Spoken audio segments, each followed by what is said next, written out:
Hi friends, ಇವತ್ತು ನಾನು ನಿಮಗೆ ಅಥೆಂಟಿಕ್ ಪನ್ನೀರ್ ಟಿಕ್ಕಾ ಮಸಾಲ ಈ ಧಾಬಾ ಸ್ಟೈಲ್ ಮನೆಯಲ್ಲಿ ಹೇಗೆ ಮಾಡೋದು ಅನ್ನೋದನ್ನು ಹೇಳ್ಕೊಡ್ತೀನಿ.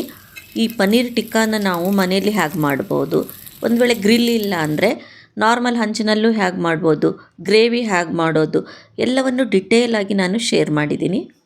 ಹರೇ ಶ್ರೀನಿವಾಸ, ರೇಖಾಸ್ ವೆಜ್ಜಿ ಫ್ಯೂಷನ್ಗೆ ತಮಗೆಲ್ಲರಿಗೂ ಸ್ವಾಗತ. ಈಗ ನಾವು ಗ್ರೇವಿ ರೆಡಿ ಮಾಡೋಣ. 1 ಟೇಬಲ್ ಸ್ಪೂನ್ ಎಣ್ಣೆ ಕಾಯಿಸಿನಿ. ಅದರೊಳಗೆ ನಾವು ಚಲೋ 3 ಮೀಡಿಯಮ್ ಸೈಜಿಂದು ಉಳ್ಳಾಗಡ್ಡಿನ ನಾನು ಹೀಗೆ ಸಣ್ಣಗೆ ಸ್ಕ್ವಯರಾಗಿ ಹೆಚ್ಕೊಂಡು ತಾಳಿಸ್ಲಿಕ್ಕತ್ತೀನಿ. ಸ್ವಲ್ಪ ಅವು ಬ್ರೌನ್ ಆಗಬೇಕು, ಭಾಳ ಕಪ್ಪಗಲ್ಲ, ಸ್ವಲ್ಪ ಬ್ರೌನ್ ಆದಮೇಲೆ ಅದಕ್ಕೆ 3 ಟೊಮೆಟೊ ಹಣ್ಣು ದೊಡ್ಡ ಸೈಜಿಂದ ಹಾಕೀನಿ. ಆಮೇಲೆ ಒಂದು 15 ಗೋಡಂಬಿ. ಇವಾಗ ಈ ಪಲ್ಯಕ್ಕೆ ನಾನೇನು ಅಳತೆ ಹೇಳಿಕತ್ತೀನಿ, ಈ ಅಳತೆಯಲ್ಲಿ ನೀವು ಪಲ್ಯವನ್ನು 5-6 ಜನರಿಗೆ ಆರಾಮವಾಗಿ ಬಡಿಸ್ಬೋದು. ಈಗ ಇದು ಚೆನ್ನಾಗಿ ಸಾಫ್ಟ್ ಆಗ್ಲಿಕ್ಕತ್ತದೆ. ಸ್ವಲ್ಪ ಸಾಫ್ಟ್ ಆದಮೇಲೆ ಇದನ್ನು ಪೂರ್ತಿ ತಣ್ಣಗಾಗಕ್ಕೆ ಬಿಡೋಣ. ಈಗ ನಾವು ಪನ್ನೀರದ್ದು ಟಿಕ್ಕಾ ಮಾಡಲಿಕ್ಕೆ ಒಂದು ಮ್ಯಾರಿನೇಟ್ ಪ್ರಿಪ್ರೇಷನ್ ಮಾಡೋಣ, ಅಂದರೆ ಒಂದು ಮಸಾಲೆ ಮಾಡೋಣ. ಇದು ಅರ್ಧ ಕಪ್ಪು ಮೊಸರು, ಹುಳಿ ಇರಬಾರ್ದು, ಫ್ರೆಶ್ ಆಗಿರಬೇಕು. ಇದಕ್ಕೆ 2 ಟೇಬಲ್ ಸ್ಪೂನ್ ಕಡಲೆ ಹಿಟ್ಟು ಹಾಕೋಣ. 1 ಟೇಬಲ್ ಸ್ಪೂನ್ ಕಾರ್ನ್ಫ್ಲೋರ್. ನಿಮ್ಮ ಹತ್ರ ಕಾರ್ನ್ಫ್ಲೋರ್ ಇಲ್ಲ ಅಂದರೆ ನೀವು ಅಕ್ಕಿ ಹಿಟ್ಟನ್ನು ಇದಕ್ಕೆ ಯೂಸ್ ಮಾಡಬಹುದು. ಇವಾಗ ಇದನ್ನು ನಾವು ಚಲೋ ಮಿಕ್ಸ್ ಮಾಡೋಣ, ಅಂದರೆ ಮೊಸರೊಳಗೆ ಗಂಟದೇನೂ ಇರಬಾರ್ದು. ಇವಾಗ ಇದಕ್ಕೆ ಎಷ್ಟು ಬೇಕೋ ರುಚಿಗೆ ಅಷ್ಟು ಉಪ್ಪು ಹಾಕ್ಕೊಳ್ರಿ. ಆಮೇಲೆ ಇದು ಧನಿಯಾ ಮತ್ತು ಜೀರಿಗೆ ಪೌಡರ್ ಹಾಕೋಣ. ಗರಂ ಮಸಾಲ ಹಾಕ್ರಿ. ಆಮೇಲೆ ಇದು ಕೆಂಪು ಖಾರದ ಪುಡಿ, ಇದು ಖಾರ ಕಲರಿಗೋಸ್ಕರನೂ ಚಲೋ ಬರ್ತದೆ, ಬ್ಯಾಡಗಿ ಖಾರ ಪುಡಿ ಅದ. ಆಮೇಲೆ ಇದು ಹಸಿ ಶುಂಠಿ ಮತ್ತು ಬೆಳ್ಳುಳ್ಳಿದು ಪೇಸ್ಟ್ ಅದ, ಅಂದ್ರೆ ಕ್ರಷ್ ಮಾಡಿ ಹಾಕಿನಿ ನಾನು. ಆಮೇಲೆ ಇದು ಈ ಕಸೂರಿ ಮೇಥಿ, ಸ್ವಲ್ಪ ಮೇಲೆ ನಾನು ಚಾಟ್ ಮಸಾಲ ನೀವು ಸ್ಕಿಪ್ಪು ಮಾಡ್ಬೋದು, ಅದ್ರ ಪಾಳಿ ಬೇರೆ ಯಾವ್ದು ಮಸಾಲ ಬೇಕೋ ಅದನ್ನು ಹಾಕ್ಕೋಬೋದು. ಎಲ್ಲವನ್ನು ಚಲೋ ಮಾಡಿ ಈ ರೀತಿ ಗಟ್ಟಿಯಾದ ಒಂದು ಈ ಗ್ರೇವಿ ಆಗಬೇಕು.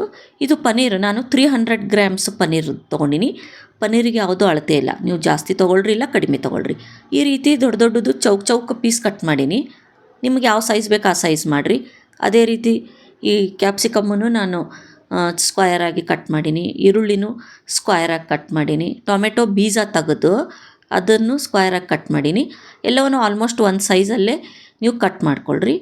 ಇವು ಕ್ಯಾಪ್ಸಿಕಮ್ಮು, ಟೊಮೆಟೊ ಮತ್ತು ಈರುಳ್ಳಿ ದೊಡ್ಡದು ಒಂದೊಂದು ಸೈಜ್ ತೊಗೊಂಡಿನಿ. ನೀವು ನಿಮ್ಗೆ ಎಷ್ಟು ಬೇಕು ಅಷ್ಟು ತೊಗೊಳ್ರಿ. 1-2 ಚಮಚ ಎಣ್ಣೆ ಇದ್ರ ಮೇಲೆ ಹಾಕಬೇಕು, ಯಾಕಂದರೆ ಇದಕ್ಕೆಲ್ಲ ಚಲೋ ನಾವು ತಯಾರು ಮಾಡಿರೋ ಮಸಾಲೆ ಕೋಟಿಂಗ್ ಆಗಬೇಕು.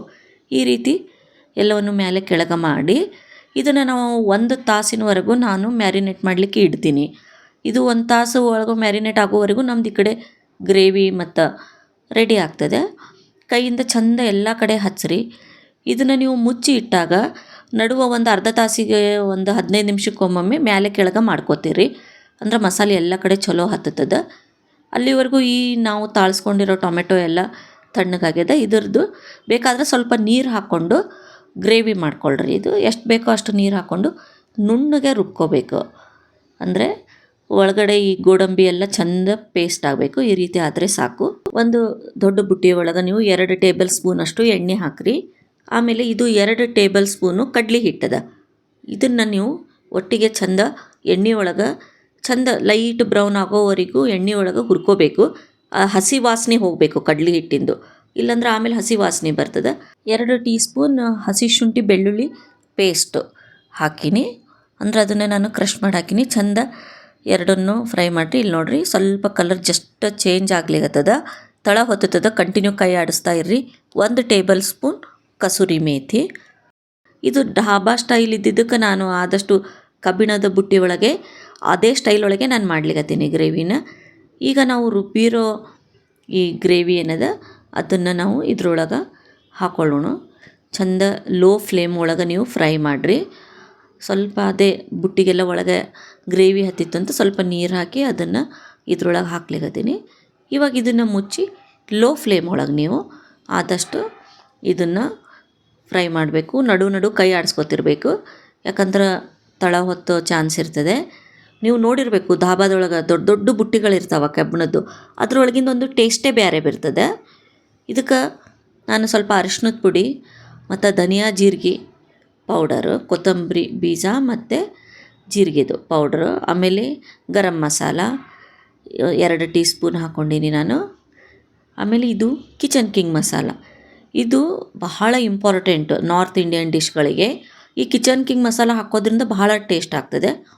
ಆಮೇಲೆ 2 ಟೀ ಸ್ಪೂನು ಕೆಂಪು ಖಾರದ ಪುಡಿ. ನಿಮಗೆ ಖಾರ ಎಷ್ಟು ಬೇಕೋ ಅದರ ಪ್ರಕಾರ ಹೆಚ್ಚು ಕಡಿಮೆ ಮಾಡಿಕೊಳ್ಳ್ರಿ. 1 ಟೀ ಸ್ಪೂನ್ ಸಕ್ಕರೆ. ಇದು ಟೊಮೆಟೊ ಅದು ಹಾಕಿದ್ದಕ್ಕೆ ಸಕ್ಕರೆ ಹಾಕೋದ್ರಿಂದ ಟೇಸ್ಟು ಭಾಳ ಚಲೋ ಬರ್ತದೆ. ಎಲ್ಲವನ್ನು ಚಲೋ ನೀವು ಫ್ರೈ ಮಾಡಿರಿ. ಸ್ವಲ್ಪ ಇದಕ್ಕೆ ನೀರು ಹಾಕೊಳ್ಳೋಣ, ಯಾಕಂದ್ರೆ ತಳ ಹೊತ್ತಬಾರ್ದು ಮಸಾಲೆ ಎಲ್ಲ ಸೇರಿ. ಇವಾಗ 2-3 ಹಸಿಮೆಣ್ಸಿನ್ಕಾಯಿ ಅಡ್ಡ ಸೀಳಿ ಹಾಕೀನಿ. ಮುಂಚೆನೇ ಎಣ್ಣೆ ಒಳಗೆ ಹಾಕಿದ್ರೆ ಕಲರ್ ಚೇಂಜ್ ಆಗ್ತದೆ. ಅದಕ್ಕೆ ಇನ್ನೂ ಸ್ವಲ್ಪ ನೀರು ಹಾಕಿ ರುಚಿಗೆ ಎಷ್ಟು ಬೇಕೋ ಅಷ್ಟು ಉಪ್ಪು ಹಾಕಿ ಮುಚ್ಚಿ ಸಣ್ಣ ಫ್ಲೇಮಲ್ಲಿ ಇಡೋಣ. ಈಗ ನಾವು ಇಲ್ಲಿ ಮ್ಯಾರಿನೇಟ್ ಮಾಡಲಿಕ್ಕೆ ಈ ಪನ್ನೀರ್ ವೆಜಿಟೇಬಲ್ ಏನು ಇಟ್ಟಿವಿ 1 ತಾಸಿನ ತನಕ ಆಗ್ಯದ. ನಾನು ನಡುವೆ ಇದನ್ನು ಮೇಲೆ ಕೆಳಗೆ ಮಾಡ್ಕೋತೇ ಇದ್ದೀನಿ. ಅಂದರೆ ಎಲ್ಲ ಕಡೆ ಚಲೋ ಇದ್ರದ್ದು ಒಳಗಿರೋ ಈ ಗ್ರೇವಿ ಮಸಾಲೆ ಎಲ್ಲ ಕಡೆ ಚಲೋ ಕೋಟಿಂಗ್ ಆಗ್ತದೆ. ನೋಡಿರಿ ಎಲ್ಲ ಕಡೆ ಎಷ್ಟು ಚಂದ ಕೋಟಿಂಗ್ ಆಗ್ಯದ. ಈ ಮ್ಯಾರಿನೇಟಿಗೆ ಪ್ರಾಪರ್ ಅಳತಿ ಇಲ್ಲ, ನಿಮ್ಮ ಅವಶ್ಯಕತೆಗೆ ಎಷ್ಟು ಬೇಕೋ ಅಷ್ಟು ಹೆಚ್ಚು ಕಡಿಮೆ ಮಾಡ್ಕೊಳ್ರಿ. ಈ ರೀತಿ ಸ್ಕ್ರೂಯರ್ ಸಿಗ್ತಾವೆ, ಅಥವಾ ಮನೇಲಿ ಏನಾದರೂ ಇದ್ದರೆ ನೀವು ಟೂತ್ಪಿಕ್ ಇದ್ದರೆ ಅದಕ್ಕೂ ನೀವು ಹಚ್ಕೋಬೋದು. ಇದನ್ನು ನೋಡಿರಿ, ಈ ಸ್ಕ್ರೂಯರ್ಗೆ ನಾನು ಅದನ್ನು ಈ ರೀತಿ ಸಿಗಿಸ್ತಾ ಇದ್ದೇನೆ. 1 ಪನ್ನೀರು, ಆಮೇಲೆ ಕ್ಯಾಪ್ಸಿಕಮ್ಮು, ಈರುಳ್ಳಿ, ಟೊಮೆಟೊ, ಮತ್ತು ಅದೇ ರೀತಿ ಮತ್ತೆ 1 ಪನ್ನೀರು. ಇದೇ ರೀತಿ ಎಲ್ಲವನ್ನು ಈ ಸ್ಕ್ರೂಯರ್ಗೆ ಜೋಡಿಸ್ಬೇಕು. ಸ್ಕ್ರೂಯರ್ ನಿಮ್ಮ ಹತ್ರ ಇಲ್ಲ ಅಂತಂದರೆ ನೀವು ದೊಡ್ಡ ಟೂತ್ಪಿಕ್ಕು. ಇವಾಗ ನಿಮ್ಮ ಹತ್ರ ಗ್ರಿಲ್ ಪ್ಯಾನ್ ಇಲ್ಲ ಅಂದರೆ ನಾನು ಈ ನಮ್ಮ ನಾರ್ಮಲ್ ಹಂಚಿರುತ್ತಲ್ಲ ಅದ್ರ ಮೇಲೆ ಯಾವ ರೀತಿ ಇದನ್ನು ಗ್ರಿಲ್ ಮಾಡ್ಬೋದು ಅನ್ನೋದನ್ನು ನಾನು ನಿಮಗೆ ಇವಾಗ ಹೇಳ್ಕೊಡ್ತೀನಿ. ಈ ರೀತಿ ನಾನು ಎಲ್ಲದಕ್ಕೂ ಸಿಕ್ಕಿಸ್ಕೊಂಡು ಈಗ ಸ್ವಲ್ಪ ತಳದಾಗಿರೋ ಮಸಾಲೆನ ಇದಕ್ಕೆಲ್ಲ ಹಚ್ಚಲಿಕತ್ತೀನಿ. ಚಂದ ದಪ್ಪ ಕೋಟಿಂಗ್ ಇದ್ದರೆ ನಮ್ದು ಇದು ಭಾಳ ಚಂದ ಕ್ರಿಸ್ಪಿ ಆಗ್ತದೆ ಗ್ರಿಲ್ ಮಾಡಿದ ಕೂಡಲೇ. ಈ ರೀತಿ ಮಾಡಿಟ್ಕೊಂಡಿನಿ. ಇದು ಗ್ರಿಲ್ ಪ್ಯಾನು, ಇದು ನಾರ್ಮಲ್ ಲೋಕಲ್ ಈ ಕಬ್ಬಿಣದ ಅಂಗಡಿಯಲ್ಲೇ ತಂದಿರೋದು ನಾನು. ಇದು ಕಾಸ್ಟ್ ಐರನ್ನದ್ದು. ಇದಕ್ಕೆ ಮುಂಚೆನೇ ಎಣ್ಣೆ ಹಚ್ಚಿ ಸೀಸನಿಂಗ್ ಮಾಡಿ ನಾನು. ಈಗ ಈ ರೀತಿ ಈ ಸಿಗಿಸಿರೋ ಈ ಪನ್ನೀರ್ ಕ್ಯೂಬ್ಸನ್ನು ಇದ್ರ ಮೇಲೆ ಸ್ವಲ್ಪ ಎಣ್ಣೆ ಹಾಕಿ ಚಲೋ ಇದನ್ನು ನಾನು ಗ್ರಿಲ್ ಮಾಡ್ಲಿಕತ್ತೀನಿ. ಈ ಪನ್ನೀರು ಮತ್ತು ಈ ವೆಜಿಟೇಬಲ್ ಎಲ್ಲ ಸ್ವಲ್ಪ ಚಂದ ಕ್ರಿಸ್ಪಿ ಆಗಬೇಕು. ಇಲ್ಲಿ ನೋಡಿರಿ, ನಿಮ್ಗೆ ಸೈಡಿಗೆಲ್ಲ ಕಾಣಿಸ್ಲಿಕ್ಕತ್ತದೆ ಎಷ್ಟು ಚಂದ ಬ್ರೌನ್ ಕಲರ್ ಒಳಗೆ ಗ್ರಿಲ್ ಆಗ್ಯದ. ಈ ರೀತಿ ನಾನು ಮಾಡಿ ಇಟ್ಕೊಂಡೀನಿ. ಈ ಒಂದು ಪ್ಲೇಟ್ ಒಳಗೆ ಎಲ್ಲವನ್ನು ನೀವು ರೆಡಿ ಮಾಡಿ ಇಟ್ಕೊಳ್ರಿ. ಸಪೋಸು ನಿಮ್ಮ ಹತ್ರ ಮನೆಯಲ್ಲಿ ಗ್ರಿಲ್ ಪ್ಯಾನ್ ಇಲ್ಲ ಅಂದರೆ ಈ ನಾರ್ಮಲ್ ಹಂಚು ತೊಗೊಳ್ರಿ. ನಾ ಇದೇ ಗ್ರಿಲ್ ಪ್ಯಾನಲ್ಲೇ ಮಾಡ್ಲಿಕತ್ತೀನಿ. ನೀವು ನಾರ್ಮಲ್ ರೊಟ್ಟಿ ಚಪಾತಿ ಮಾಡೋ ಕಬ್ಬಿಣ ಹಂಚಿರ್ತದಲ್ಲ ಅದಕ್ಕೆಲ್ಲ ಸ್ವಲ್ಪ ಎಣ್ಣೆ ಹಚ್ಚಿ ಈ ರೀತಿ ಮ್ಯಾರಿನೇಟ್ ಮಾಡಿರೋ ಪನ್ನೀರು ಮತ್ತು ಈ ತರಕಾರಿಗಳನ್ನು ಅದ್ರ ಮೇಲೆ ಈ ರೀತಿ ಇಡ್ರಿ. ತಳದಾಗ ಉಳಿದಿರೋ ಈ ಮಸಾಲೆ ಎಲ್ಲ ಹಚ್ಚಿರಿ. ಸ್ವಲ್ಪ ಎಣ್ಣೆ ಹಾಕಿ ಲೋ ಫ್ಲೇಮಲ್ಲಿ ಚಂದ ಗರಿ ಕ್ರಿಸ್ಪಿ ಆಗ್ಬೇಕು ನೋಡಿರಿ. ಹಂಗೆ ಬ್ರೌನ್ ಆಗೋವರೆಗೂ ಸ್ವಲ್ಪ ಮೇಲೆ ಕೆಳಗೆ ನಡು ಮಾಡ್ಕೋತ ಈ ರೀತಿನೂ ನೀವು ಗ್ರಿಲ್ ಮಾಡಿ ಇಟ್ಕೋಬಹುದು. ಯಾವ ರೀತಿ ಬೇಕೋ ಆ ರೀತಿ ಮಾಡ್ಬೋದು. ಈಗ ಲೋ ಫ್ಲೇಮಲ್ಲಿ ಇಟ್ಟಿರೋ ಈ ನಮ್ಮ ಗ್ರೇವಿ ಚಂದ ಕುದಿಲಿಕ್ಕತ್ತದ ನೋಡಿರಿ. ಸೈಡಿಗೆಲ್ಲ ಚಲೋ ಎಣ್ಣೆ ಬಿಟ್ಟದ. ಈ ಪಲ್ಯಗಳೇನವ ಈ ಧಾಬಾ ಸ್ಟೈಲ್ ಅದಕ್ಕೆ ಕೈ ಬಿಟ್ಟು ಸ್ವಲ್ಪ ಎಣ್ಣೆ ಹಾಕಬೇಕಾಗ್ತದೆ. ಈಗ ಚಂದ ಕುದ್ದ ಮೇಲೆ ಈಗ ನಾವು ಗ್ರಿಲ್ ಮಾಡಿರೋ ಈ ಪನ್ನೀರ್ ಮತ್ತು ಈ ವೆಜಿಟೇಬಲ್ಸ್ ಏನದ ಅದನ್ನು ಅದ್ರೊಳಗೆ ಹಾಕಿ ಚಲೋ ಕಲಿಸ್ಲಿಕತ್ತೀನಿ. ನಿಮಗೆ ಗ್ರೇವಿ ಭಾಳ ಗಟ್ಟಿ ಅನಿಸಿದ್ರೆ ಸ್ವಲ್ಪ ನೀರು ಹಾಕೋರಿ. ಮೇಲೆ ಸ್ವಲ್ಪ ಕೊತ್ತಂಬರಿ ಸೊಪ್ಪು ಹಾಕಿನಿ. ಕನ್ಸಿಸ್ಟೆನ್ಸಿ ಸ್ವಲ್ಪ ಲಿಕ್ವಿಡ್ ಹಂಗಿರಲಿ, ಯಾಕಂದ್ರೆ ನಾವು ಪನ್ನೀರ್ ಹಾಕಿದ್ಮೇಲೆ ಮತ್ತೊಂದು 2 ನಿಮಿಷ ಇದನ್ನು ಕುದಿಸ್ತೀವಿ. ಆವಾಗ ಭಾಳ ಗಟ್ಟಿ ಆಗಿಬಿಡಬಾರ್ದು ಗ್ರೇವಿ. ಇದು ನನಗೆ ಕನ್ಸಿಸ್ಟೆನ್ಸಿ ಕರೆಕ್ಟ್ ಅನ್ನಿಸ್ಲಿಕ್ಕತ್ತದ. ಈ ನನ್ನ ರೆಸಿಪಿ ಲೈಕ್ ಆದರೆ ನನ್ನ ಚಾನಲನ್ನು ಸಬ್ಸ್ಕ್ರೈಬ್ ಮಾಡಿ, ಲೈಕ್ ಮಾಡಿ ಹಾಗೂ ಶೇರ್ ಮಾಡಿ. Thank you.